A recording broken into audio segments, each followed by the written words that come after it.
anterior, eu falei do mito do voo de Ícaro e eu comparei a vaidade da enfermagem ao prestar alguns cuidados em alguns momentos. E antes que alguém me pergunte por que a comparação com a enfermagem, o motivo ele é bem simples. Por eu ser enfermeira e ter vivenciado isso na minha rotina, fica muito mais fácil eu falar sobre esse ponto de vista. Mas isso acontece somente com os profissionais de enfermagem? É claro que não. Essa desconexão ao lidar com o ser humano, ele independe da profissão. Na verdade, ela ocorre entre vários profissionais de áreas diversas, da área da saúde, da área de humanas, de exatas, acontece nas salas de aula, na academia, nos mercados, no trânsito, acontece nas relações sociais entre amigos, entre casais, e o mais comum de todos de acontecer são entre pais e filhos. Enfim, essa é uma condição do ser humano que está desligado do mundo ao seu redor e que esquece de olhar para aquela pessoa que está ao lado dela com mais profundidade.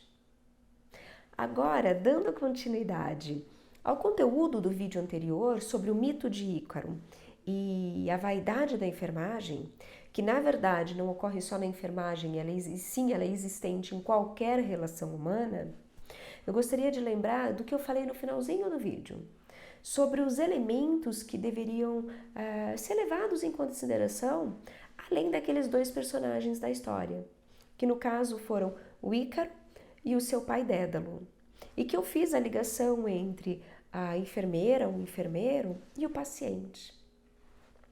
E os outros elementos que eu considero importante de serem levados em consideração ao prestarmos os nossos atendimentos ou a nos relacionarmos com outra pessoa dentro dessa mitologia são a lápide, as asas, o sol e o mar. E cada um deles representa um pedaço do ser humano. A lápide, no caso, é a finitude, a vulnerabilidade do nosso corpo físico, para que nós nos lembremos que somos feitos de matéria e temos que cuidar dela, pois ela não consegue se autogerir. Já as asas representam uma outra esfera do ser humano, que são os pensamentos, são as crenças. E quando falta conhecimento ou existem crenças arraigadas, as pessoas se tornam frágeis, tornam-se delicadas como se fossem feitas de cera, podendo derreter, culminando em alguma perda muito significativa. Já o mar imenso é aquele lado oculto que todos nós temos aqui dentro.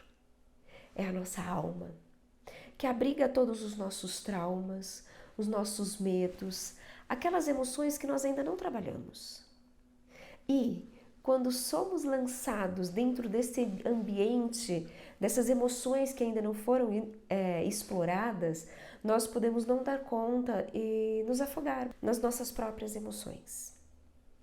E um aspecto que eu acho extremamente importante de observar, mas que pouquíssimos cuidadores se abrem para olhar, aqui nesse mito é o sol, que representa o lado espiritual de cada um de nós.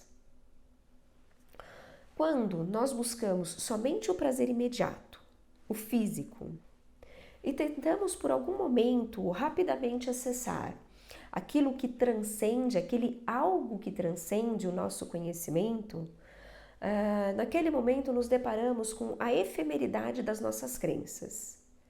E a dor que isso nos causa é tamanha, é tão grande que pode ser que o nosso corpo físico não suporte.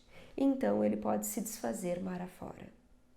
E aí o que vai restar, tanto ao cuidador quanto à enfermeira ou ao enfermeiro, é somente a lápide para chorar. Lembre-se que desconsiderar que somos seres cheios de medos, de traumas, de limitações e desconexões com o mundo nos impede de viver relações humanizadas. Portanto, você, enfermeira ou enfermeiro, ou você que cuida de alguém, lembre-se de que mais do que um corpo à sua frente, tem um ser humano. E olhar somente o seu corpo físico sem cuidar das emoções, das crenças e da conexão com o transcendental irá culminar em algum tipo de desligamento, em algum tipo de sofrimento. Saiba encaminhar quem você cuida. Há pessoas ou instituições que cuidam desses outros 3 aspectos além do físico. Se você aceitar, eu faço um desafio, te lanço um desafio. Comece a olhar para o indivíduo à sua frente como um ser integral, dotado de corpo, mente, alma e espírito. E capacite-se para cuidar de uma forma diferente. Porque o cuidar de enfermagem para ser primoroso deve abranger todos os aspectos do ser humano, e não somente o físico. Nós precisamos ir além e cuidar do que está oculto para os nossos olhos. Precisamos acessar o outro com o nosso sentir, com o nosso coração, e assim cuidar da mente, da alma e do espírito daqueles que chegam até nós debilitados. Como disse Florence Nightingale, a enfermagem é uma arte, e toda obra de arte deve ser pintada, pensada, sentida e transcendida.